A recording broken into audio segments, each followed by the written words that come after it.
दोस्तों, चीन के कब्जे वाले तिब्बत के होतान एयरबेस पर रनवे की लाइट्स अचानक जल उठती है।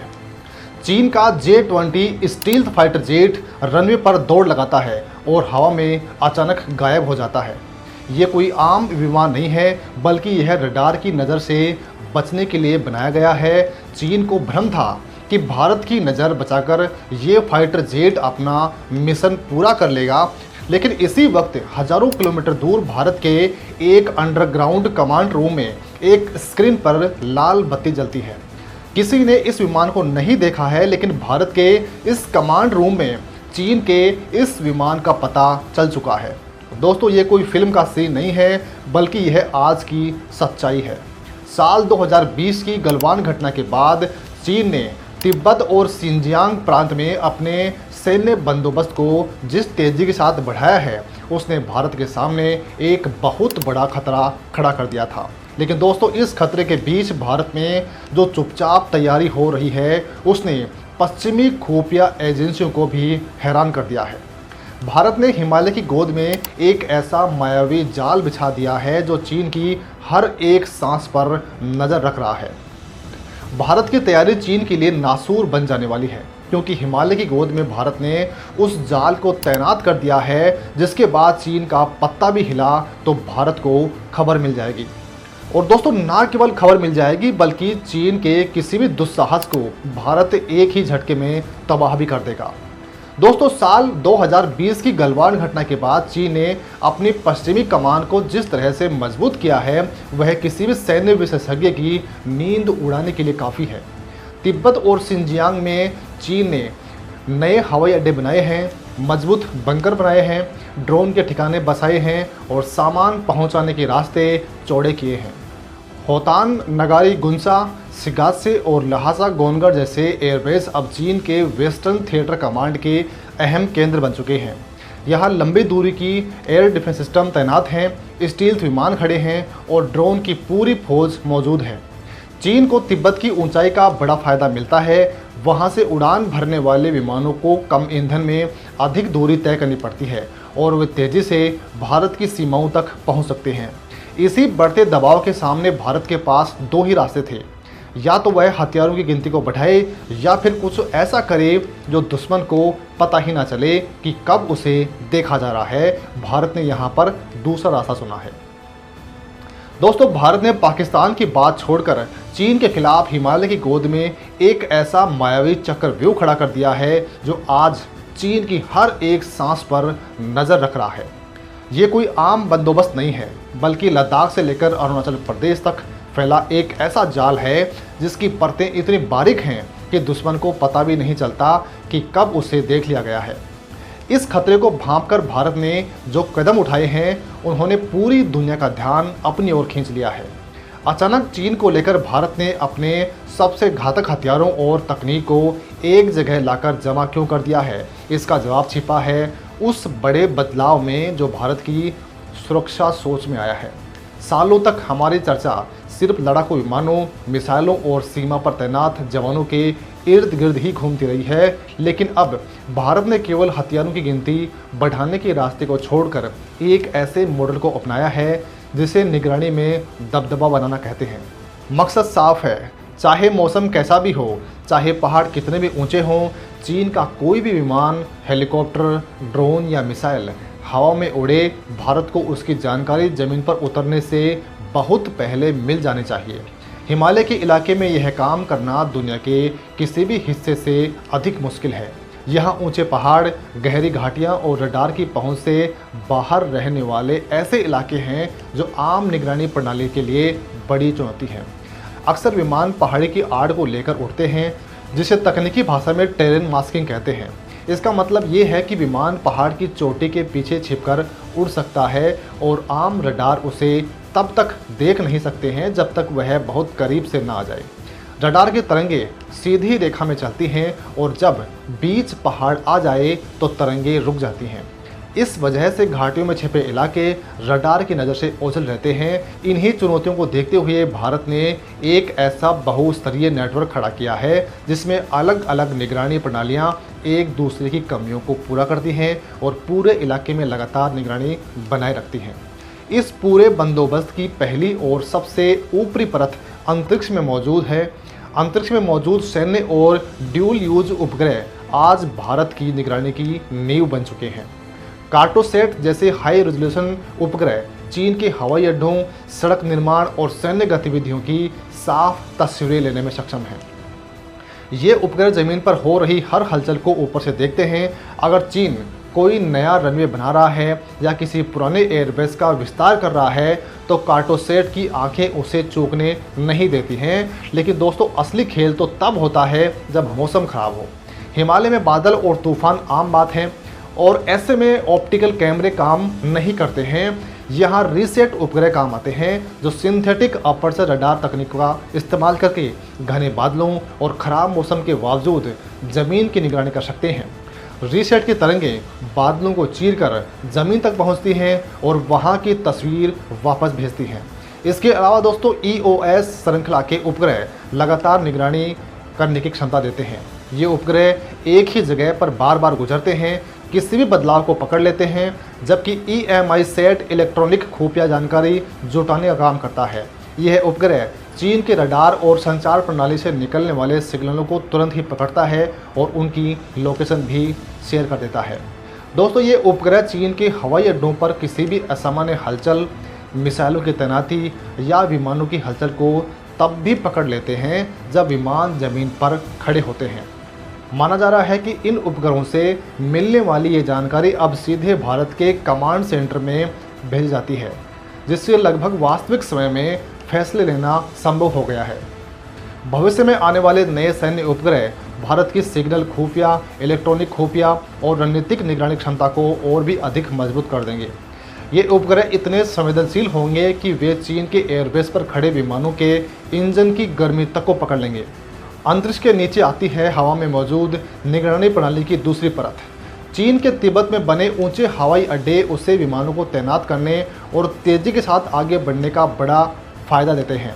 भारत इस फायदे को हवा में ही ख़त्म करने के लिए airborne early warning and control system का इस्तेमाल कर रहा है। अभी भारतीय वायुसेना के पास में स्वदेशी नेत्रा MK1 और फाल्कन AWACS विमान मौजूद हैं। फाल्कन एक बड़ा विमान है जिसके पेट में एक विशाल रडार लगा हुआ है।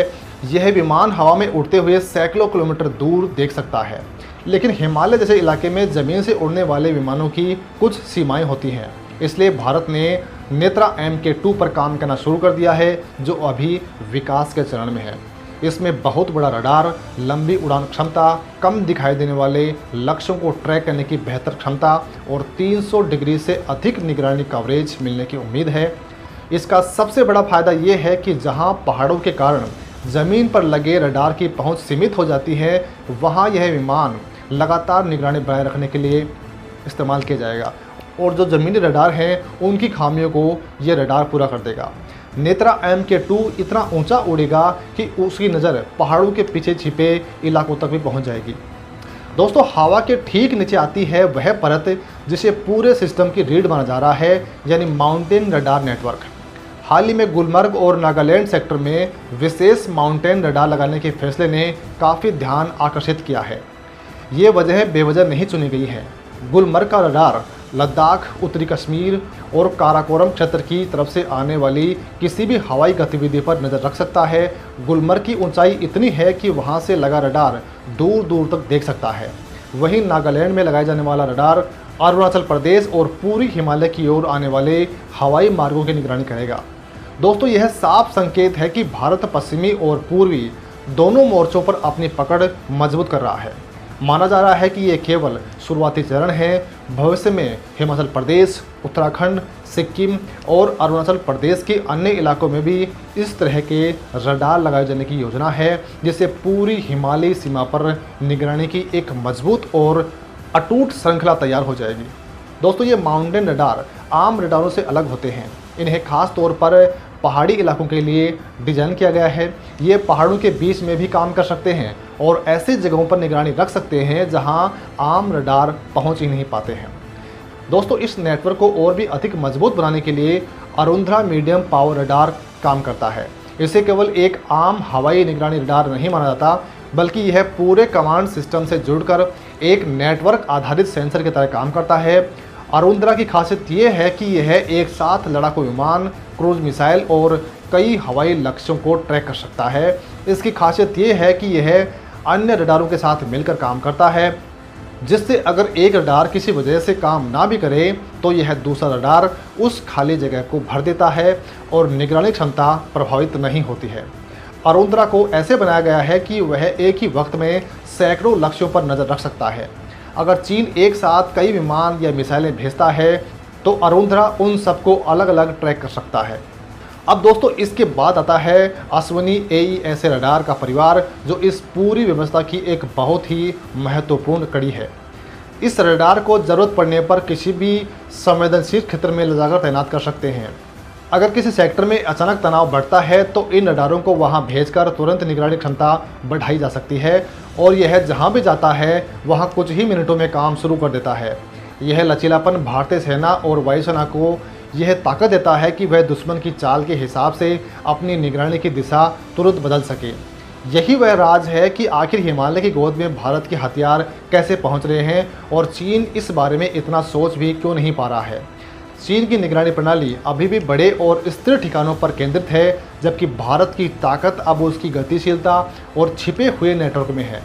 अश्विन रडार को हल्के निगरानी उपकरण को तोड़कर लेकर जा सकते हैं और सीमा के करीब पहुंचकर मिनटों में जोड़ भी सकते हैं।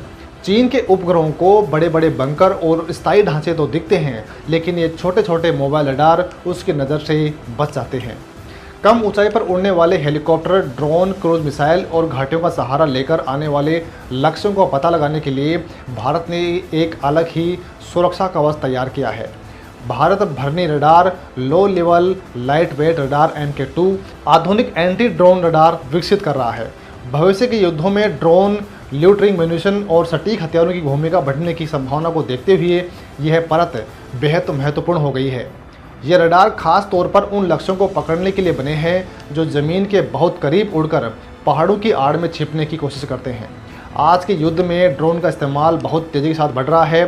छोटे छोटे ड्रोन जो घाटे में उड़ते हैं, अचानक हमला कर देते हैं। उन्हें पकड़ना आम रडारों के बस की बात नहीं है, लेकिन भरनी और लो लेवल रडार ऐसे बनाए गए हैं कि ज़मीन के बहुत करीब उड़ने वाले हर लक्ष्य को पकड़ लें। दोस्तों, रडार के अलावा भारत एक ऐसे निष्क्रिय यानी पैसिव सर्विलांस सिस्टम पर भी काम कर रहा है जिसके बारे में बहुत कम लोग जानते हैं। इसमें इलेक्ट्रॉनिक खुफिया स्टेशन, सिग्नल खुफिया केंद्र और पैसिव ट्रैकिंग सिस्टम शामिल है।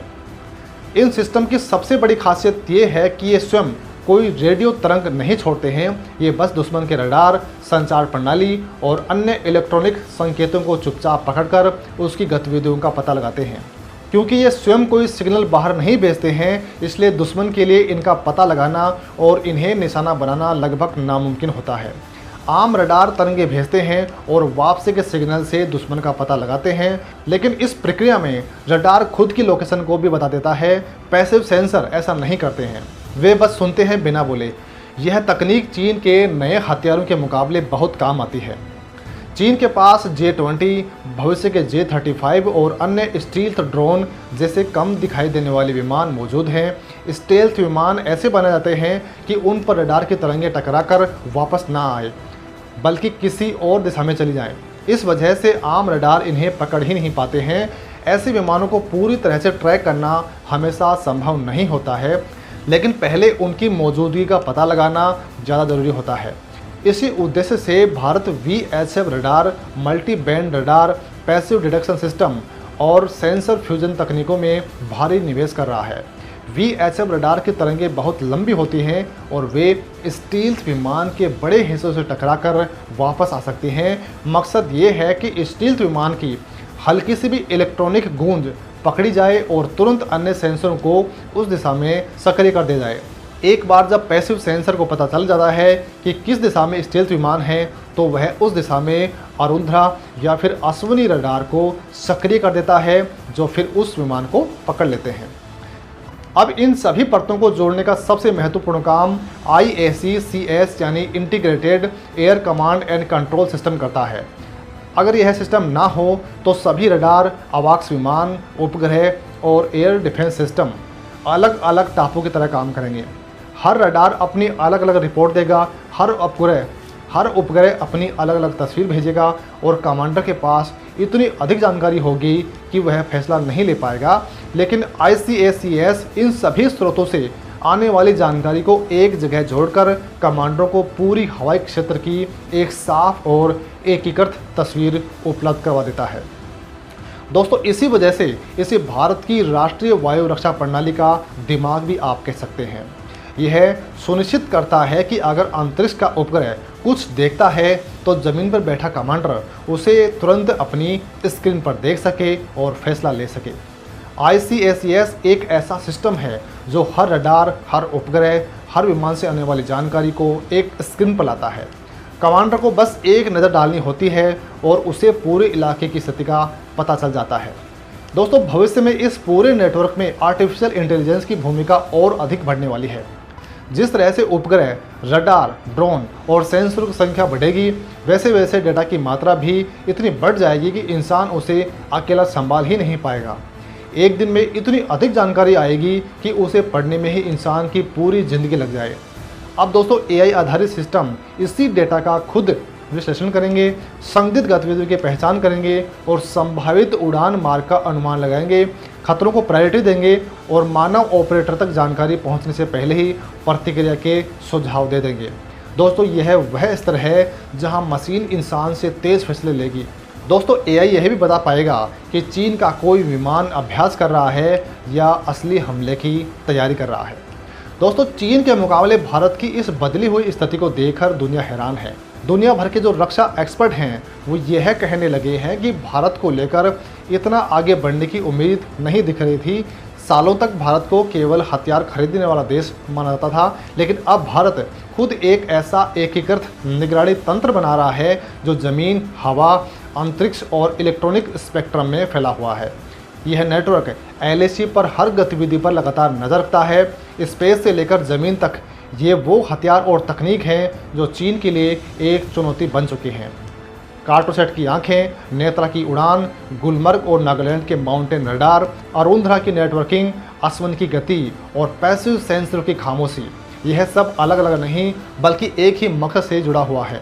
तिब्बत के होतान एयरबेस से चीन का एक J-20 स्टील्थ फाइटर जेट उड़ान भरता है।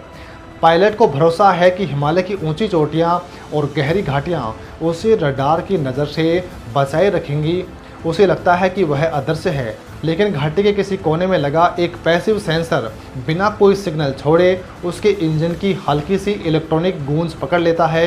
यह जानकारी सेकंड के अंश में ICACS के सर्वर तक पहुंचती है। AI तुरंत नेत्रा MK2 को उस दिशा में मोड़ने का संकेत देता है। पायलट की स्क्रीन पर अभी कुछ भी नहीं आया होता है, लेकिन नई दिल्ली के कमांड रूम में उसकी उड़ान का रास्ता पहले ही लाल रंग से चिन्हित हो चुका होता है। जाल पहले ही बिछ चुका होता है और शिकार को यह भी पता नहीं चलता कि उस पर निशाना कब साध लिया गया है। हालांकि दोस्तों, हमारी इस पूरी रिपोर्ट पर आपका क्या कुछ कहना है, कमेंट में लिखकर हमें ज़रूर बताइएगा। बहुत बहुत धन्यवाद।